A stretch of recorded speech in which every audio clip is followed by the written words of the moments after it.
here's my sort of big brain take on the entirety of the Shadowlands, if you will. I've been saying this since the start of the Shadowlands. I trust no one in the Shadowlands. I think they're all scumbags. I think every single covenant is miserable, should not exist.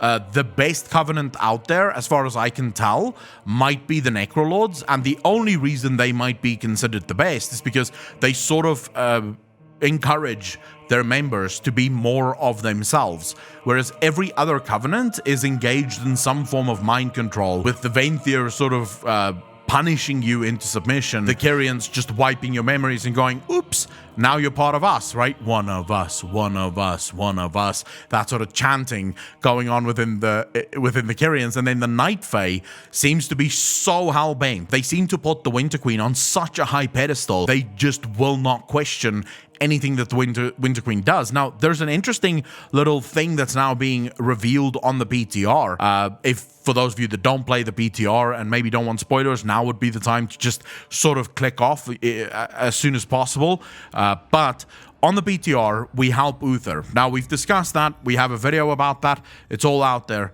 But we've discussed Uther, right?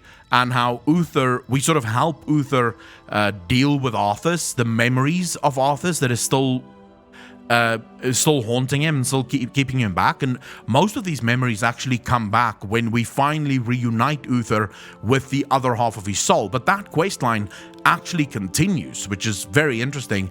As it continues, Uther says, right, they tell Uther, we can help you with these memories. You can forget them if you so choose.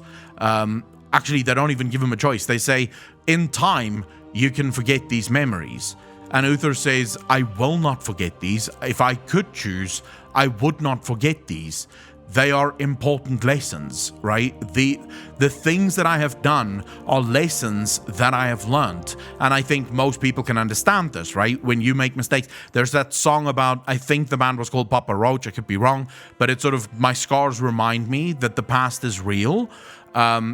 That's sort of what it is, right? Memories, it's scars, it's things that stick with you for the rest of your life and sort of carry you forward and helps you not make the same fucking mistakes again. And this is what Uther tells them. And then you have Areste, I think, Arestus.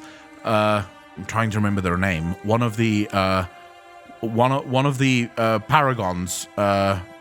I think it's Arestus. I could be wrong. I can't remember the name now off the top of my head.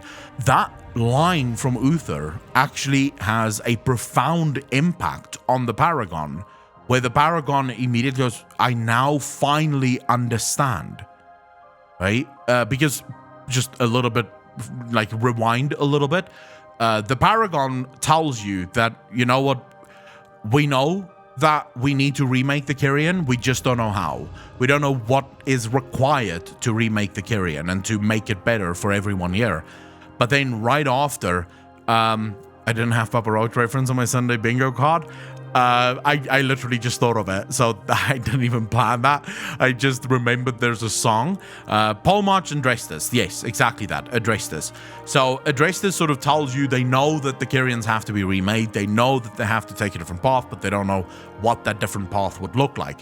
And then as Uther tells them that, listen here, these are my memories and they are important because they are lessons learned, it snaps. He finally realizes what they have to do.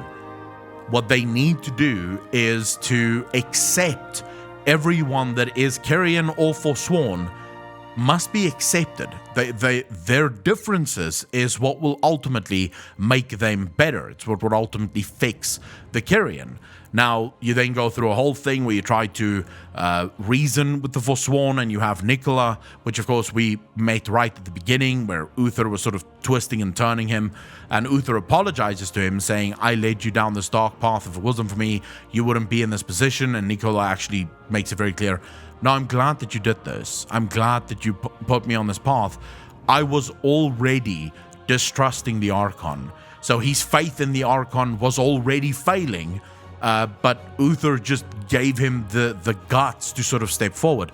Now, I can't help but think that there is going to be some kind of downfall of the Archon. The Archon is going to be replaced. or at least be diminished in some way, shape, or form, which I personally think would be incredible. But right at the end, as you're standing there and Uther is sort of asked, listen, what did you do to Arthas in the end? He says, well, me and Devos intercepted him as he died, and I cast him into the maw.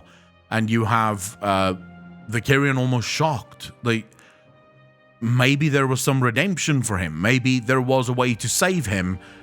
And Uther says, well, we'll never know now because of what I've done. It can't be undone. But yes, he should have treated Arthas with more compassion, which again just goes to the setup of Arthas, for those of you that don't know. If you've been following the lines, and I have a video coming out next week about this, Arthas, it's already been made. I think Alex is still editing it. But the signs of Arthas making a return, most likely in 9.2, even 9.3, it's everywhere now. We have every single element, every puzzle piece that's required for Arthas to be back is falling into place. It's there already. So the story of Arthas, I would be surprised if Blizzard doesn't introduce Arthas into this expansion. I still don't know exactly how he will be introduced. I still sort of, to some extent, I kind of want him to be introduced as this opposing faction to the Jailer. So this is sort of what I've had in my mind with Arthas, is he was cast into the maw, basically punished to endure incredible suffering under the Jailer because he failed the Jailer. Remember, the Jailer doesn't take kindly to failure, and he did fail the Jailer. He couldn't open the way for the Jailer to finally get free. And then Arthur sort of slipped away, and maybe he started a new quote-unquote covenant within the maw, a covenant that stands against the Jailer, like a resistance, exactly, Tolk. So that would be something that I could get behind. It's something that I think would fit Arthas incredibly well, because as far as my arguments go and as far as my reasoning go, the Sylvanas book states that Sylvanas will have to face or reveal her truest self to her greatest rival. To my mind, that can only be Arthas. Arthas would be the only other person that I can see who would want the same things that Sylvanas wants, right? And he was her greatest rival. He was the greatest rival that she ever faced. So to my mind, that would be her greatest rival. The argument, Ashkan, around maybe herself, I don't know if I necessarily agree with that, because I don't think at any point in time Sylvanas has ever been rivaling herself. There was a time where Sylvanas was fighting for her people, and that's perfectly fine. She then got killed by Arthas, and then she was fighting to kill Arthas. And now she has accepted what she is. She is undead, and she is fine with that, right? She doesn't dislike herself. We know this from previous expansions, so if Blizzard did go this route, they would basically be retconning previous expansions where they sort of removed certain things, where Sylvanas refers to who she is as a curse, right? Which, of course, we now know she no longer believes. She no longer thinks that being undead is a curse. In fact, she embraces being undead. So from my perspective, I don't see that as something that can happen. But then at the same time, no one knows, right? Blizzard can throw any one of 100 different curveballs at us with the story right now, because the story is so open-ended. I don't know about the rest of you, but this is perhaps the first expansion where I have no idea where the expansion is going. I sort of have an outline for what I think Blizzard will go with, but there's so little that's been revealed, and everything has now been sort of thrown into the air, if you think about it. If patch 9.1 wasn't us literally going to the home of the Jailer and literally standing up to the Jailer, then maybe I would have been able to predict the future. But if you asked me, in 9.0, when Shadowlands just launched, if you told me that, oh, by the way, we're literally going to go attack Torghast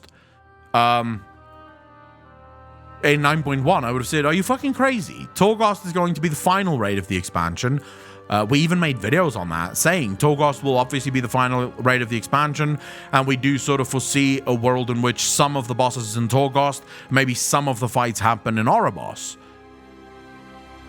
But now, it's like, where do you go from here? Because we're now basically making the final assault at his home, the palace that is his. This would be the equivalent of in, what was Wrath? It was it 4 or 3?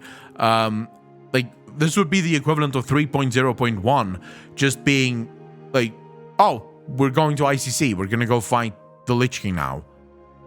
I mean, what? So that's sort of weird, right? And that sort of throws me off, because I don't know what the answers of this would be.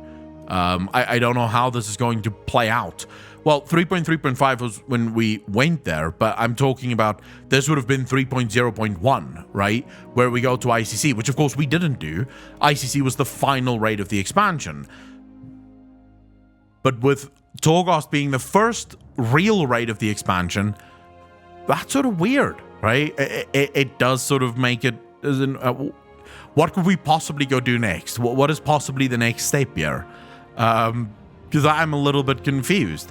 What about the rest of you? How do you guys feel? I liken it to Ragnaros. We defeated him twice, once in MC and Firelands. I wouldn't say that's exactly the same. I don't know if Blizzard actually knows what's going on themselves at this point. Nice to know. I would disagree with that, just because based on inside knowledge, the story for Shadowlands is already written, right? It's done. They've already, in terms of the people working on the story for Shadowlands, they've already started writing the next expansion. What's going to happen in Shadowlands has happened. Now, there can be some reworks and there can be some rewriting. We know that they already did some rewriting with Denathrius. Sire Denathrius was supposed to be killed literally at the end of the first raid. And of course, they liked him so much that they decided to do something very different with Sire Denathrius at the end of Castle Nathria. So they do rewrites, but the story is already written. So I don't know if we can say that they don't know what they're doing. But can I ask anyone in chat, how many of you expected 9.1? Like, how many of you actually expected 9.1?